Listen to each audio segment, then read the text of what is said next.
Estamos de regreso. Hemos invitado en esta ocasión al doctor José Mendívil Macías Valadez. Él es maestro, es catedrático e investigador en el Departamento de Filosofía en la Universidad de Guanajuato, en el campus Guanajuato. José, muchas gracias por aceptar esta invitación. Gracias, estoy contento de estar aquí con ustedes. Fíjate que la inquietud de tenerte aquí, de invitarte, yo sé que tú, una de tus líneas de investigación es el tema de la equidad de género, de la igualdad y la diferencia, debates que tienen mucho tiempo en los ámbitos académicos, pero que recién aparecen en la vida pública, por lo menos en nuestro país, y más recientemente en Guanajuato. Y yo quisiera un poco que abordáramos ese tema para explicarle a la gente que nos escucha por qué es importante, por qué se ha llegado a conceptualizar que las mujeres en la sociedad esta que vivimos históricamente han tenido una desventaja estructural que obliga a las autoridades y a los gobiernos a generar políticas públicas que las traigan a un espacio de equidad. Yo me lo imagino un poco como el tema del esclavismo.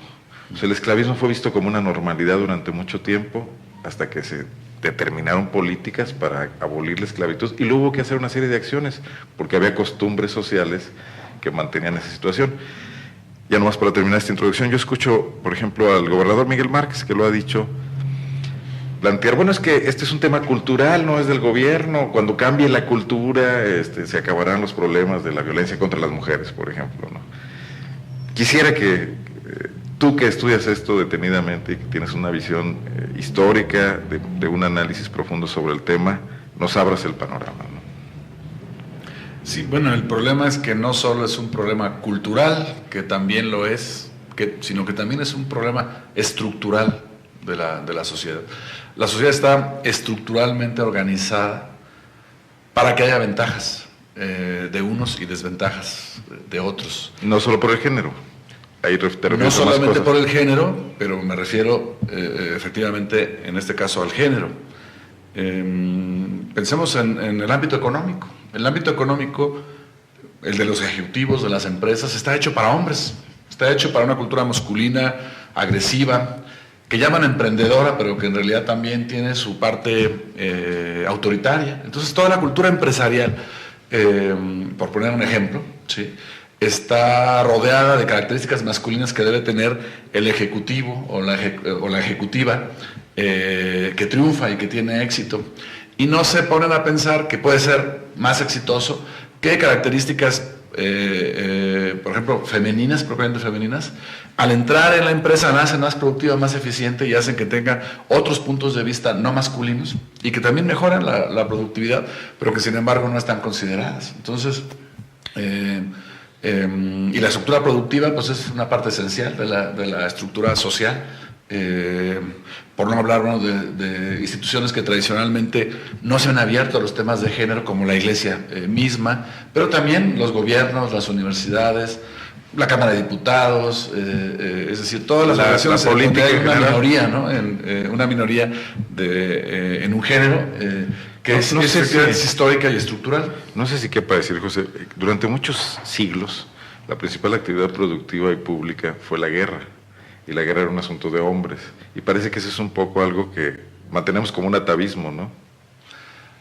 Bueno, la guerra efectivamente ha sido un asunto de hombres, pero la política, cuando se dejó de ser la política un asunto propiamente de guerra, siguió siendo un asunto predominantemente masculino.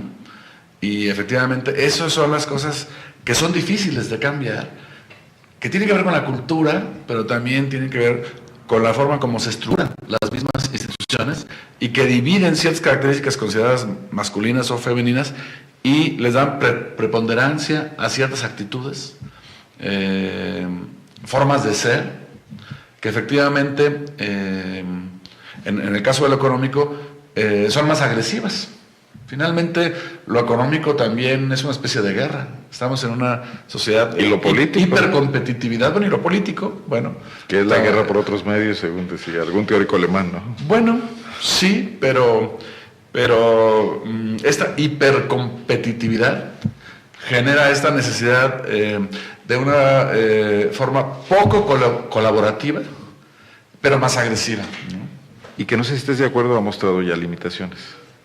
No, claro. No le trae prosperidad a una sociedad esa forma de convivir. No, definitivamente no. Ahora está muy demostrado que las cualidades femeninas son igualmente beneficiosas para las empresas, pero que implica cambiar la forma como entendemos la economía.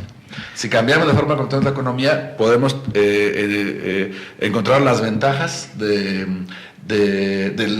la participación femenina en los niveles más altos de la actividad productiva. Claro, o por lo menos que el género no marque la diferencia, que lo marque en otro tipo de capacidades. Necesitaríamos otra forma de ver también lo económico, otro capitalismo necesitaríamos, u otra sociedad, a lo mejor postcapitalista, en donde estas cualidades importaran y eso también influye en la forma como consumimos, como producimos, como distribuimos las mercancías. Entonces no solamente es un asunto político o cultural, sino que a mí me gustaría decir que es un asunto directamente que tiene que ver con lo económico, con lo productivo, porque también ahí están todos esos prejuicios y son un obstáculo, ¿no? Se entendía la evolución por ejemplo, las teorías de Darwin, como la lucha en la selección de las especies, y las especies más fuertes sobrevivían y las más débiles se quedaban, ¿no? Darwin, ¿no?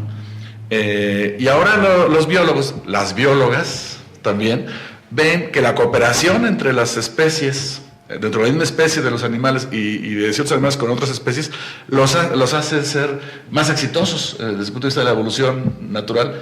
Ahora vemos eso porque ahora vemos que la cooperación es una ventaja y no solamente la competencia agresiva, ¿no? entre las especies. Así como podemos ver la biología desde esta otra perspectiva, también podríamos ver la economía. La cooperación podría ser más efectiva que un individualismo competitivo, ¿no?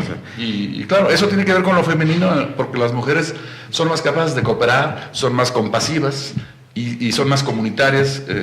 Desgraciadamente, para nosotros los hombres, esas características no son parte de nuestra educación. Oye, pero de unos años a la fecha, que son relativamente pocos, 60 años del voto femenino, 70 años, ¿no? Que es una vergüenza como sociedades que digamos que festejemos eso y hablar de 2 o más miles de años donde no ha habido esa participación. Ha habido un cambio porque se ha planteado una posición política por parte de las mujeres, desde las sufragistas y ahora las teóricas del feminismo, planteando que deben cambiar las cosas y que los gobiernos están obligados a participar activamente en ese cambio, no a esperar a que se dé un cambio cultural que podría tardar siglos, ¿no? Ahí, ¿cómo ves tú la obligación de los gobiernos para impulsar esto, o su pasividad? Bueno, hay que cambiar las leyes, hay que cambiar las instituciones. Pero se han cambiado leyes que luego no se aplican, o sea, claro. Que es un poco el caso en México, ¿no? Bueno, es que no se hacen con la voluntad de aplicarlas, incluso con rapidez, ¿no? Luego resulta que los reglamentos secundarios o las leyes secundarias pasan mucho tiempo, y Guanajuato es un ejemplo de ello, en que no se aprueban. Y entonces de nada sirve que un gobernante diga, aprobamos una nueva ley. ¿No pasa también que las aprueban a regañadientes? Que hay un machismo residual también en estos políticos, una falta de cultura para aceptar la equidad de género, que hace que las aprueben porque es políticamente correcto, porque hay una obligación, porque ocurrió a nivel federal, porque lo marca las Naciones Unidas, pero que de hecho eso no se traduzca en nada práctico, o les dediquen presupuesto a las políticas públicas que irían en ese sentido? Ahí cómo ves las cosas. Bueno, ¿es solo el activismo el que logrará cambios? Guanajuato no se caracteriza por gobiernos muy activos en relación con políticas de género, más bien se caracteriza por ser reactivo que activo, ¿no? En relación, se ve obligado más bien por la oleada nacional a desarrollar ciertas políticas de no discriminación. Entonces hay que ser muy finos en esta zona del país para encontrar cuáles son estos mecanismos, que efectivamente aquí entra mucho la educación y la formación de los jueces, la formación de los ministerios públicos. De las juezas, a veces. De las juezas, de los ministerios públicos, la formación de los propios políticos, de los propios funcionarios municipales, para que tengan una perspectiva de género, que les ayude a ser sujetos activos y actuantes en relación con las nuevas leyes, ¿no? Por supuesto los policías Me gustaría un poco que ampliaras algo sobre este tema, perspectiva de género. Hablamos mucho de él, pero luego no sabemos a qué se refiere. ¿Qué sería la perspectiva de género? Pues la palabra lo indica, ¿no? Ampliarlo. Bueno, en el caso de nosotros, que somos del género masculino, está en ponernos en el lugar del otro o de la otra, no solamente de la mujer, también de la homosexual, de la lesbiana, etcétera, ¿no? Es una cuestión de perspectiva, pero no es una cuestión biológica. O sea, no imponerle nuestro punto de vista a los demás, o el punto de vista masculino también a las mujeres. Sí, el punto de vista masculino no es que sea biológico, no es que nacimos así. Hemos sido educados de esa manera y podemos ser educados igual de otra. Entonces podemos ser educados todos con perspectiva de género y eso evidentemente es un elemento fundamental de la equidad, y de la equidad por un lado y del respeto a la diferencia por el otro, en cuanto podemos ponernos en los zapatos del otro, ¿no? en la perspectiva del otro, que es un ejercicio que requiere tolerancia, apertura, Cambio de paradigmas. Cambio de paradigmas, y efectivamente esto sí que es un cambio cultural. Desaprender lo que hemos aprendido durante mucho tiempo. Desaprender lo que hemos aprendido, y también darnos cuenta que eso no era natural. Que si bien el sexo, la diferencia sexual, parece natural, en realidad el género es una diferencia cultural, y que nos han educado de esa manera, y que igual podríamos pensar de otro modo, ¿no?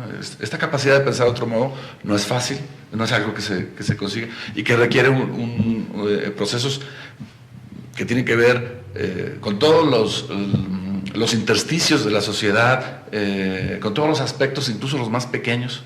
Tú desde la academia, ¿cómo ves, por ejemplo, luchas como las que se han venido dando en Guanajuato, pues de estas organizaciones que todavía son minoritarias muy activas, como las Libres, como el Centro de Derechos Humanos Victoria Díez, algunas movilizaciones que se han visto este año, el hecho de llevar el conteo de las mujeres que han sido asesinadas y que el gobierno no quiere reconocer como cuestión de género, sino que han dicho que hasta son porque son narcotraficantes ahora, etcétera. ¿Cómo ves esta tensión social en Guanajuato de los últimos meses? ¿Crees que apunta a un cambio o es solamente, no sé, la lucha de una minoría frente a una gran mayoría que no tiene todavía intenciones de cambiar en ese sentido? Bueno, todos los cambios se han iniciado con pequeñas minorías. Todos los cambios en los derechos humanos, la historia de los derechos humanos en el planeta es la historia de minorías que acabaron permeando la sociedad y que acabaron teniendo un consenso y por lo tanto obteniendo un derecho, ¿no? Derechos de los ciudadanos, derechos de los trabajadores, derechos de las mujeres, derechos de las especies no animales, derechos de los otros, racialmente otros, desde el punto de vista de género otros. Entonces eso es natural y yo creo que sí ha tenido un impacto. Yo creo que en Guanajuato esto que tú dices que son pequeñas minorías activas o muy activas, sí están teniendo un impacto positivo. Lo que pasa es que no se nota de forma directa, de forma inmediata, ¿no? Efectivamente, ese tipo de cambios impactan en lo cotidiano y desde lo cotidiano pasan luego a lo político, ¿no? Y su expresión no es inmediata.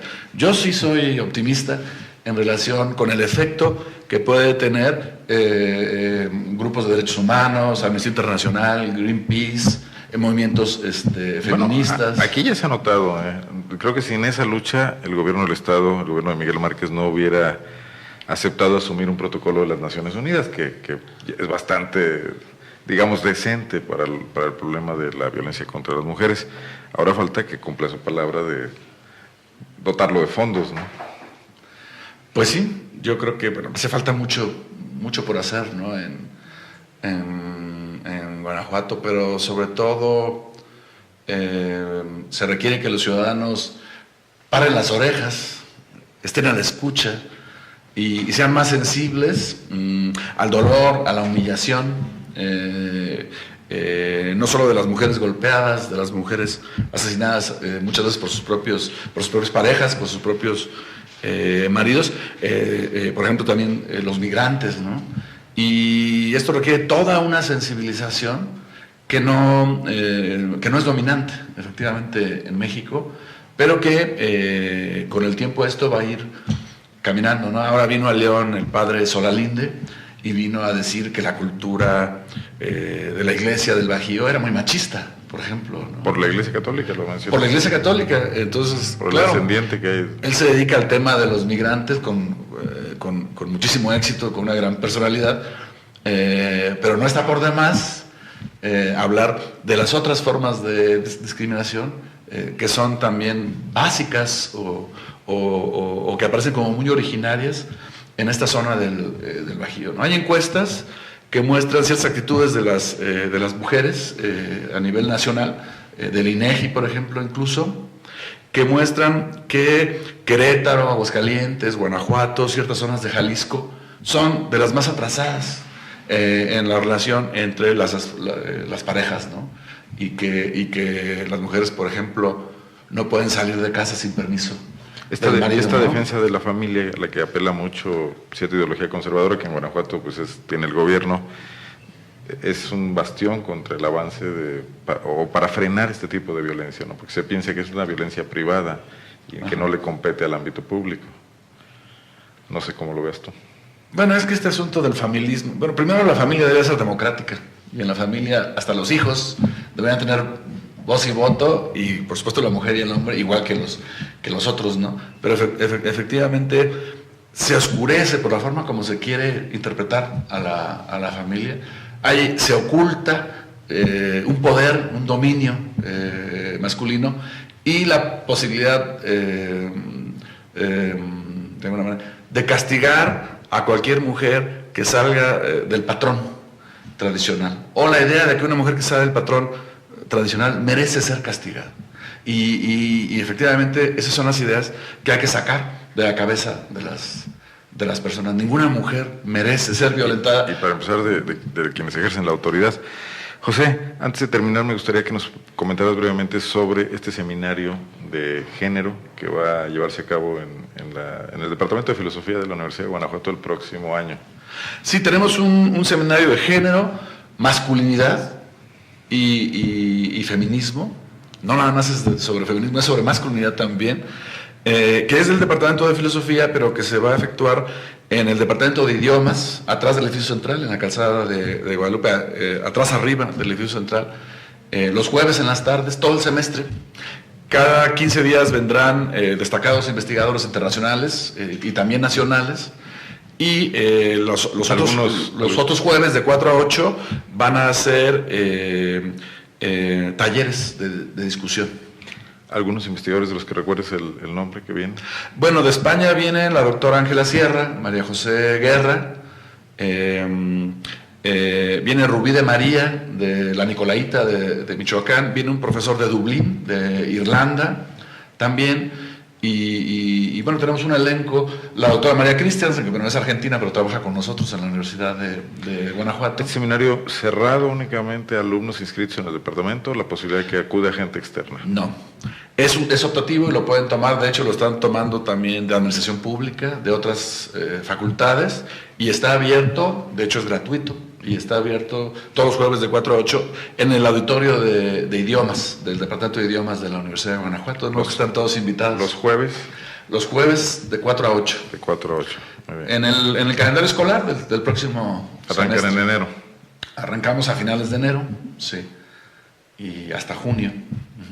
Muy bien, bueno, a ver, esperamos que alguien de Zona Franca se anime y lo tome. Bueno, José, muchísimas gracias por aceptar la invitación y bueno, espero que no sea la última vez, nos veremos acá porque estos temas yo creo que también hay que jalarlos desde la academia y plantearlos en la esfera pública, ¿no?